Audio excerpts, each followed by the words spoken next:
Hi friends, आज मैं आप लोगों के लिए लेकर आया हूँ कक्षा 10 विषय विज्ञान पाठ 2 का पार्ट 1 अम्ल क्षारक लवण। तो सबसे पहले हम जानकारी प्राप्त करते हैं कि अम्ल क्या होता है। वो पदार्थ में स्वाद में खट्टे होते हैं, नीले लिटमस को लाल कर देते हैं। ये जलीय विलयन में H2+ यानी कि हाइड्रोजन प्लस में आयन देते हैं, अम्ल कहलाते हैं। ये अम्ल दो प्रकार के होते हैं। ठीक है, तो पहले यहाँ देखिए हमने लिखा है HCl हाइड्रोक्लोरीन। ठीक है, उसके बाद यहाँ पर लिखा है H2SO4 यानी कि सल्फ्यूरिक अम्ल।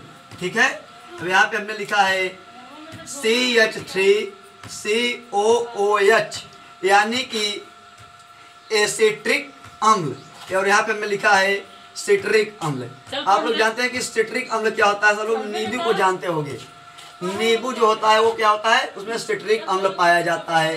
हमने यहाँ पे लिखा भी है जो पदार्थ स्वाद में खट्टे होते हैं वो अम्ल कहलाते हैं, यानी कि नींबू स्वाद में खट्टा होता है तो अम्ल कहलाता है।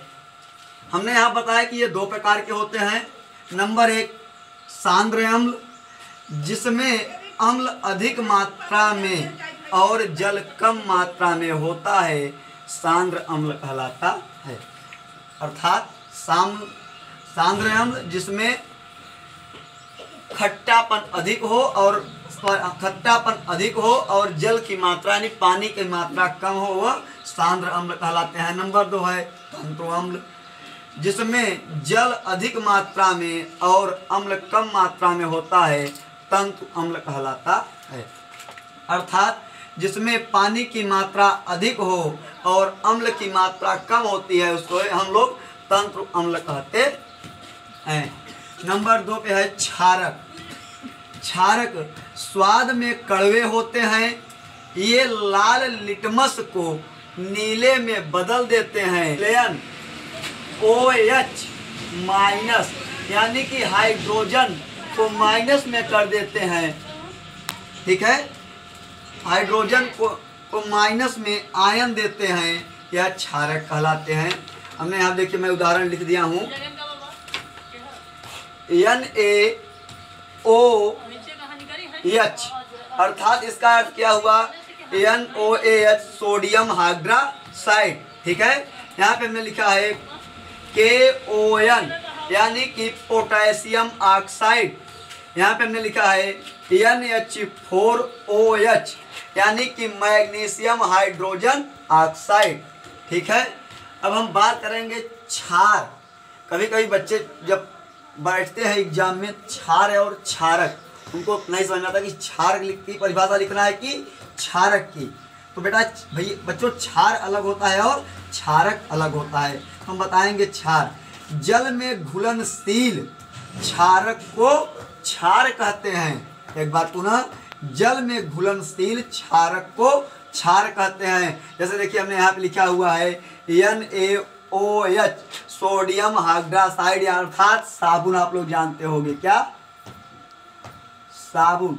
साबुन में बच्चों सोडियम हाइड्रोक्साइड पाया जाता है, जिसमें कि वह उसे हम लोग क्षार में भी रखते हैं और क्षारक दोनों में हम लोग रख सकते हैं।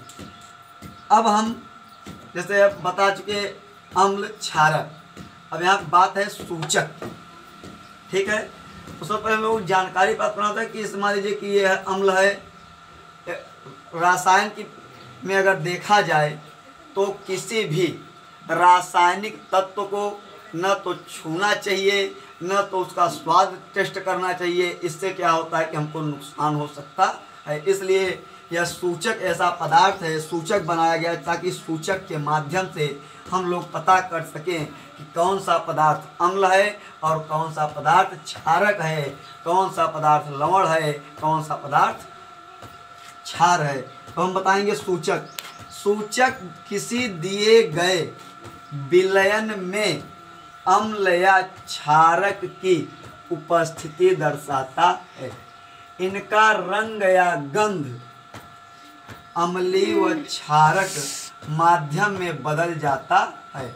वह सूचक कहलाता है। यह सूचक 3 प्रकार के होते हैं। नंबर 1 प्राकृतिक सूचक। वे सूचक जो पौधों से प्राप्त होते हैं उन्हें प्राकृतिक सूचक कहते हैं। हम इसका उदाहरण यहाँ देखिए बना दिए हैं। देखिए तत्व, अम्ल, क्षारक, ये लिटमस है बच्चों, जो कि लिटमस पेड़ से प्राप्त होता है। जब हम लोग लिटमस को अम्ल में डालते हैं तब यह लाल हो जाता है, और जब हम लोग लिटमस को जब क्षारक में मिलाते हैं तब क्या हो जाता है, नीला हो जाता है। देखिए हम यहाँ पे हल्दी भी लिखे हुए हैं। आप लोग जानते होंगे कि हल्दी पीली होती है, ठीक है ना। जब हम लोग अगर हल्दी को हम लोग जब अम्ल में मिलाते हैं तो हल्दी पीली रहती है, और पीली से कलर इसका नहीं चेंज होता। लेकिन यहाँ पे क्षारक में देखिए कि लाल हो जाती है। आप लोग कभी कभी भोजन करते होंगे तो आप लोगों के कपड़े पे कहीं कहीं सब्जी गिर जाती है, ठीक है। तब जब आप लोग उसको साफ करने लगते हैं साबुन की सहायता से, तब जहाँ पे पीलापन पड़ा होता है वहाँ पे लालपन हो जाता है। किसके कारण से? क्षारक के कारण से। चूँकि आप लोग यहाँ बता चुके हैं कि जो साबुन होता है उसमें क्या होता है, क्षार या क्षारक होता है, ठीक है बच्चों। अब हम बताएंगे कृत्रिम सूचक या संश्लेषित सूचक। वे सूचक जो रसायन द्वारा बनाए जाते हैं उन्हें कृत्रिम सूचक कहते हैं। एक बार पुनः बता दे रहा हूँ, समझ आएगा। वे सूचक जो रसायन द्वारा बनाए जाते हैं उन्हें कृत्रिम सूचक कहा जाता है। यानी कि जो कि रसायन के अनुसार बनाए जाते हैं उन्हें हम लोग क्या कहते हैं, कृत्रिम सूचक। जैसे मान लीजिए यहाँ पे है फिनाफथलेन और यहाँ पे है मेथिल ऑरेंज।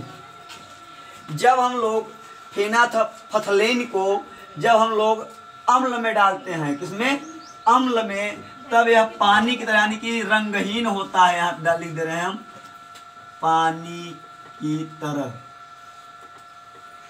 जब हम लोग फिनाफथलीन को जब हम लोग मिलाते हैं अम्ल में तब यह पानी की तरह हो जाता है, और जब हम लोग इसको क्षारक में मिलाते हैं बच्चों तब ये क्या हो जाता है, बैगनी हो जाता है, ठीक है।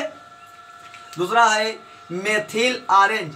जब हम लोग मेथिल ऑरेंज को जब हम लोग अम्ल में मिलाते हैं तब यह लाल हो जाता है, और जब हम लोग मेथिल ऑरेंज को जब हम लोग क्षारक में मिलाते हैं तब यह क्या हो जाता है, पीला हो जाता है, ठीक है।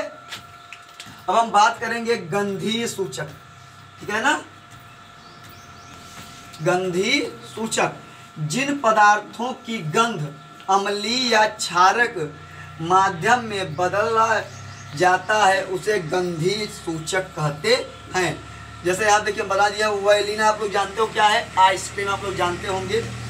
जब वैलिना आइसक्रीम को जब हम लोग अम्ल में मिलाते हैं तो आप लोग इसका जो स्वाद गंध यानी जो आप लोग समझते होंगे, यानी सॉरी जो आप लोग इसका गंध या समझते होंगे, गंध या सुगंध, तो इसका गंध या सुगंध समान होता है। आप लोग जैसा किसी को गंध या समझ में आता है, किसी को सुगंध समझ में आता है, तब इसका ये चीज़ वही समान रहता है। जब इसे हम लोग क्षारक में मिला देते हैं तब वैलिना का ना तो इसका तो कोई भी न गंध होता है और न ही सुगंध होता है, ठीक है।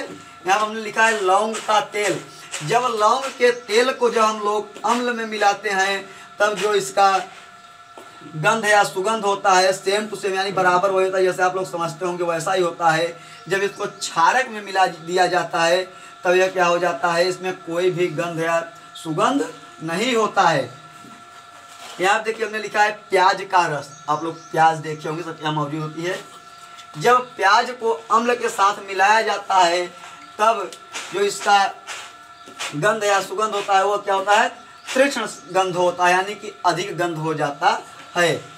और जब इसको जब क्षारक में मिला दिया जाता है तब यह इसमें कोई भी गंध या सुगंध नहीं होती है, ठीक है बच्चों। फिर मिलते हैं आप लोगों से अगले पृष्ठ पर।